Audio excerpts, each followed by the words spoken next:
Welcome to Vibe Rewind. I'm Kale Alden, and I'm going to quickly walk you through how this instrument works, and then we're going to flip through a whole bunch of presets and just get a little taste of what it sounds like. So here we go.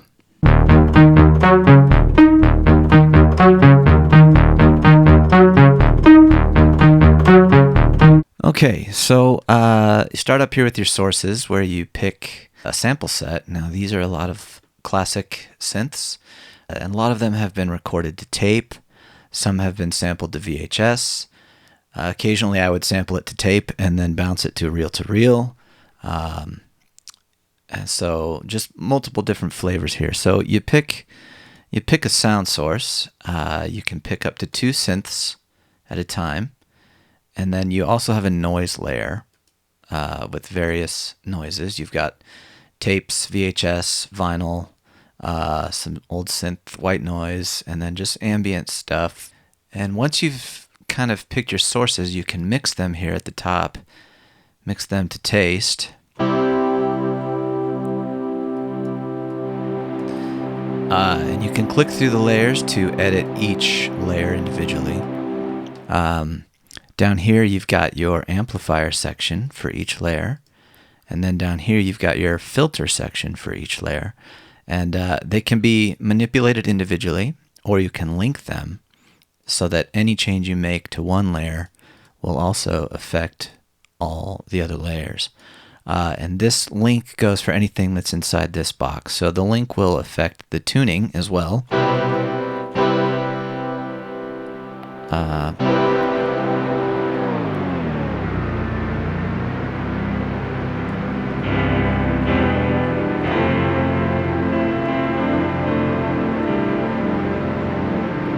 It's a lot of noise.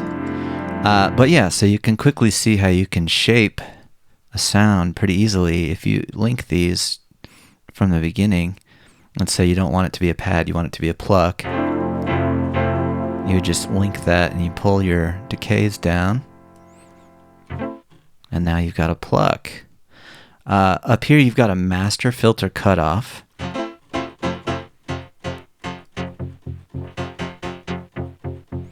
That's going to be in addition to whatever this filter setting is doing. So if you've got all your filters closed, completely closed, you're not going to hear anything, but you can open them together here.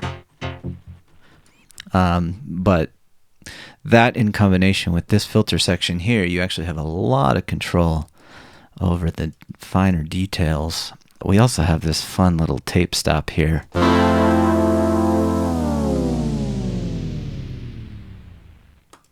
So let's talk about the amp section. You know, attack, decay, sustain, release, and then this is velocity, sensitivity, just how hard you play. And now tuning is pretty self-explanatory. Now the LFO, there's an LFO for pitch and there's an LFO for the filter as well. And the LFOs are found up here in the options menu. You can change the shape of it and the rate here. But nothing's going to have any effect until you apply some mod wheel. The mod wheel is kind of the master control for the LFO. Okay, so let me give some mod wheel and you'll see that the LFO will start to be applied.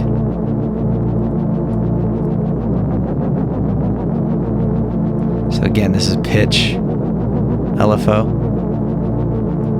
and filter.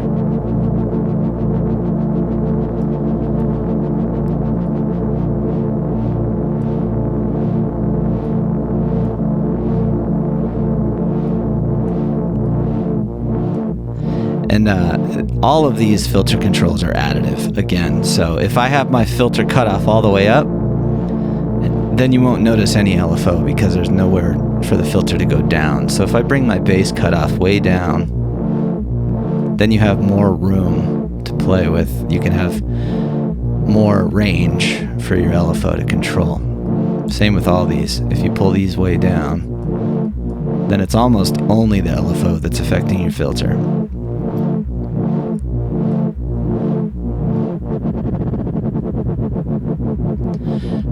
And then with the LFO, you also have a depth control. At 100%, that's just going to be the standard wave, but at negative 100%, it will be the inverse wave. And that's important when you're trying to do something like, for example, if you've got, let's say you've got a saw wave. That's a negative saw, so it's kind of a down attack.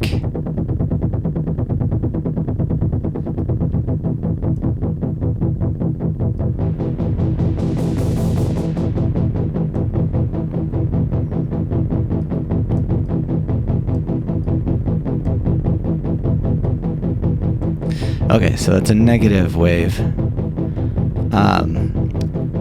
but this would be a positive. So that's like an up ramp instead of a down ramp. So yeah, that's the phase and depth of the LFO wave. You can sync it to your host tempo if you like. That's fun. And then you can retrigger or not. Without retrigger, all of them are affected simultaneously together. But with retrigger on, every note that you play is a new LFO start. So the timings can be independent.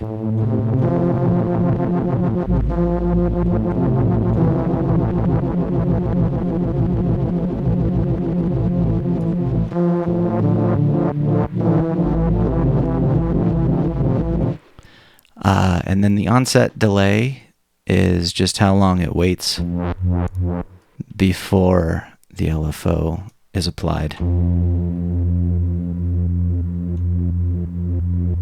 versus right away. Okay, and then over here in options you have your play mode. It can be polyphonic, monophonic, or legato. Mono is every time you play a note,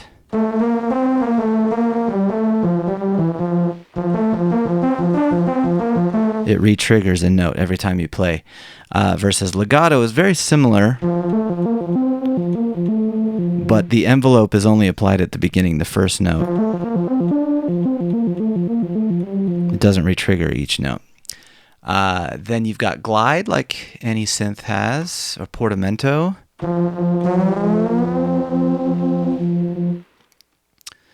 And that can get kind of crazy, especially in polyphonic. It's got polyphonic glide.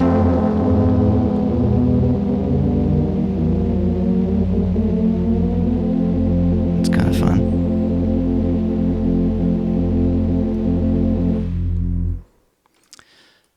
And then you've got your pitch bend controls.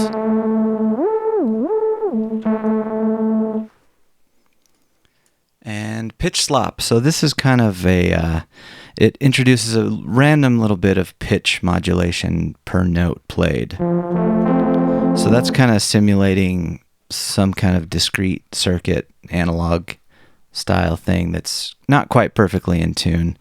Adds a nice little bit of richness to it. And even at 100%, it's not necessarily crazy, but it's there. Just introducing some randomization to it. It's kind of nice. That's really it for the options menu. Then we've got tone here. This is basically an EQ per layer. And then you have the arpeggiator. And this is where the fun really starts. Right here, immediately, you'll notice this table here. This is a velocity table. So this is going to affect the velocity of both your amplitude and your filter here. So if you have this set all the way up and every other modulator is off, then this will be maximum control over your filter, basically. And if I link that so that both layers. So yeah, now this is affecting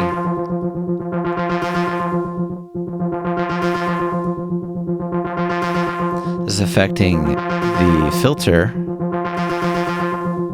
for all three layers because I've linked it and I've maximized that right there. You can also increase the steps and you can,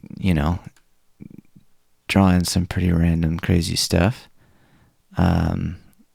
Goes up to 64 steps.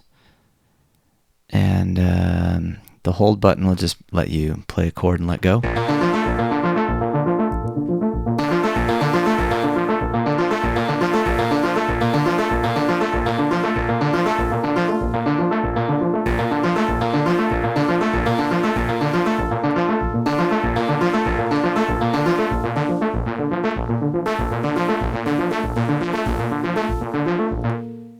Okay, and then we can also change the duration.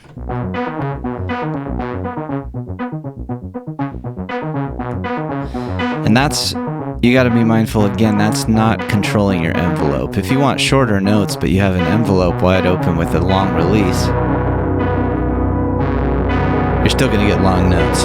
If you want short notes, you kind of need to balance these two. Have a short envelope.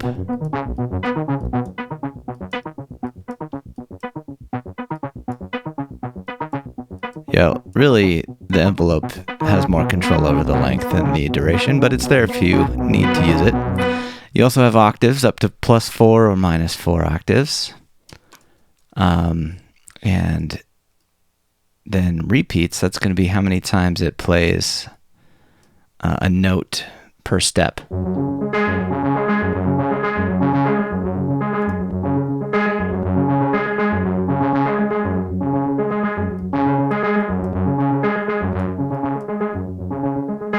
Finally, in the instrument, you have this effects section down here with several effects to choose from. And the nice thing about these is that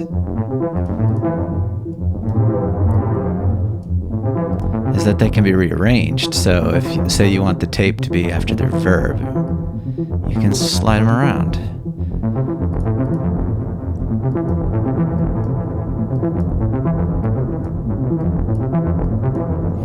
And then the effects can be routed layer by layer to these effects here, the multi-effects right here. So that would be layers 1 and 2 are now routed through these effects, and the noise is independent, running straight to the master. Everything runs through this master effect here. But right now I only have layers 1 and 2 routed through these effects.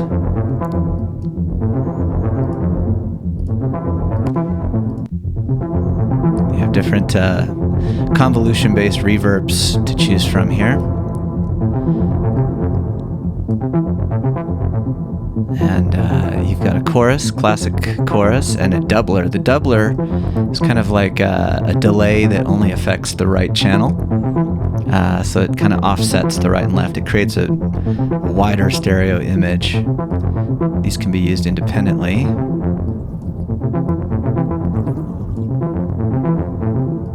And if you turn the width from 100% down to 0, it becomes mono. It sums it, basically. And then if you go to -100, that inverts the stereo. Let's see what else. The tape This is an emulation of tape that is in addition to the real tape that has already been tracked into the samples. So you can get pretty wild with this, and you can make it sound like some old, nasty, degraded recording. Add all kinds of wow and flutter.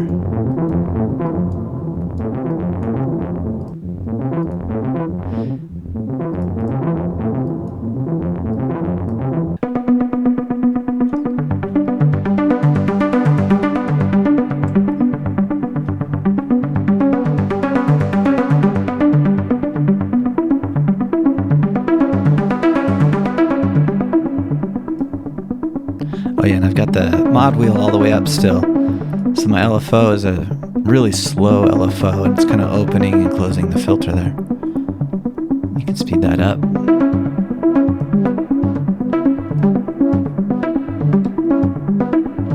Make it more dramatic.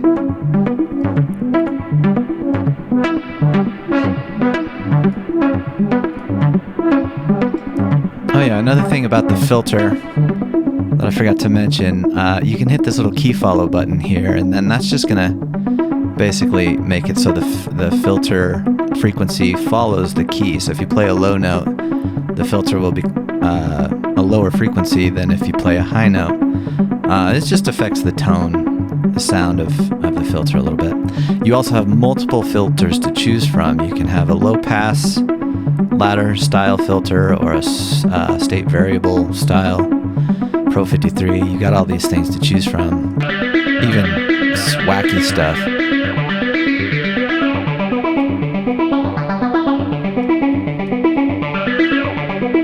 Anyways, it can do some really crazy things. Lots of sounds, so many options. I mean, there's infinite possibilities for what this thing can sound like.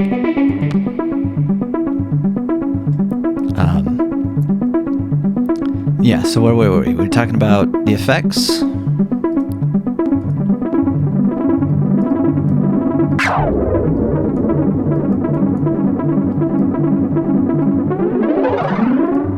Multiple delay modes.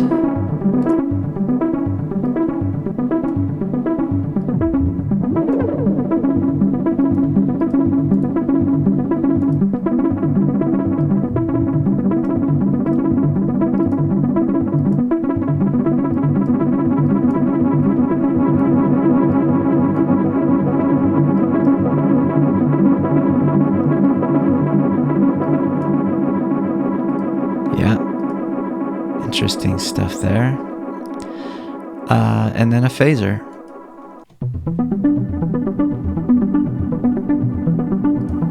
A lo-fi bit reduction kind of thing.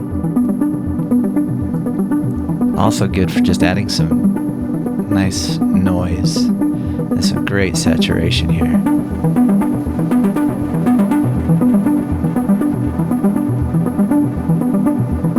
Also, there's a really nice filter here if you want to just kind of use this to shape your sound further.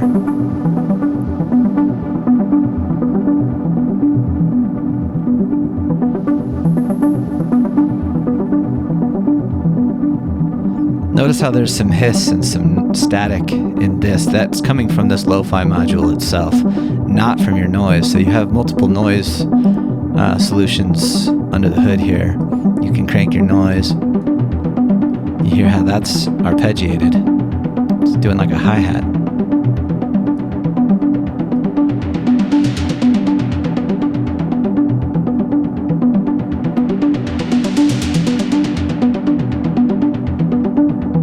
And if I wanted to, we could see what happens if you run that noise through the effects.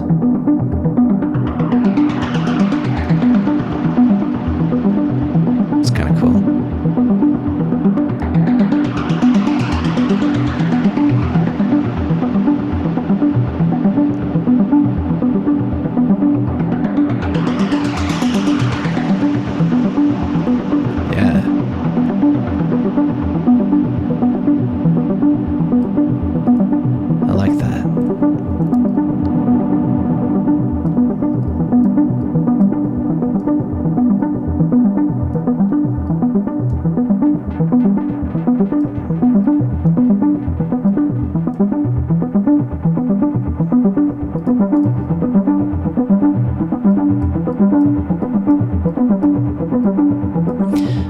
about all these effects is they can be driven quite hard. So the output gains, every one of them has an out knob, and you can push them pretty hard. You can drive the tape into the chorus and the chorus into the lo-fi bit reduction, etc. And the results can be pretty good. You can get some nice saturation that way, some really cool gain. But sometimes you can also get some unwanted clipping too. Just watch the meter here. If you get red, you know you may have pushed it a little too hard. And then that brings us to the master section. The master has an additional saturation drive right here. And that can get wild. Really, really beautiful saturation. And then a compressor if you want it.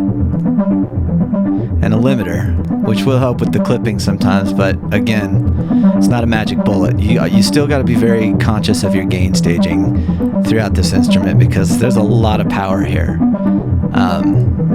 But if you just kind of use your ears, listen for what sounds good. And I don't want to tell you how to do it.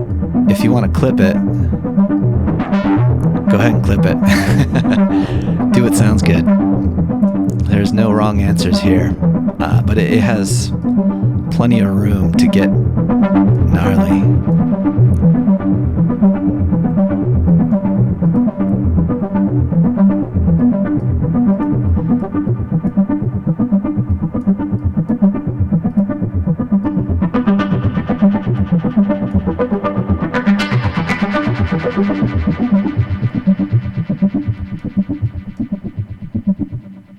Okay, that's pretty much the instrument. So let's hear what it sounds like. I'm just going to flip through a bunch of sounds, maybe tweak a few parameters here and there, but mostly just going to play with it, have some fun.